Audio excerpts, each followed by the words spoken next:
দোস্ত রে, জিরানি বিয়েতে তো যাইতে গেলাম, গেলি না। আমার বিয়ে তো বালাই হয়েছে, বিয়ে কি ইচ্ছা মজার হয়েছে তুই কি জানোস না? কে কি হয়েছে বিয়ের মধ্যে কি করছে? মানে কি খাওন দান কি বালা হয় না নাকি, বালা দেয় না নাকি, কি দিচ্ছে ক? শুনি আল্লাহ, শোনার দরকার আছে। ওর বিয়েতে তো ওই তো যে ফুডানি করছে, যে দুনিয়াটা খাওয়াই দিব। কি খাওয়াইছে? আরে দোস্ত, খাওয়াইছে ভালো। ও যা ফুটানি করছে তাই করছে, খাওয়াইছে ভালোই, কিন্তু অন্য সমস্যা।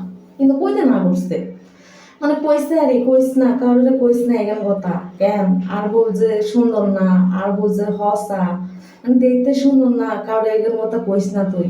এগুলো এখানে কোন যাইব না কেন, এখন সিক্রেট, মানে এখন গোপনীয় কথা, এখন আমি না করতাম। এলে বলি কইতে না করছে, আমি কম না। হইছে, আর বালা সাজা লাগবো না। কই তো দিলি ওর বউ বালা না, ওর বউ পচা, তার মানে অসুন্দর, এটাই তো কইতে গেছস। কই তো দিলি সব, আর কি করবি না? তোর মুখে কথা থাকে? তোর মুখে কোনো কথা থাকবো? তুই তো সব কই দেস, ফার্স্ট তো কইয়াই দিলি, আর কি করবি? আর পর কি আছে?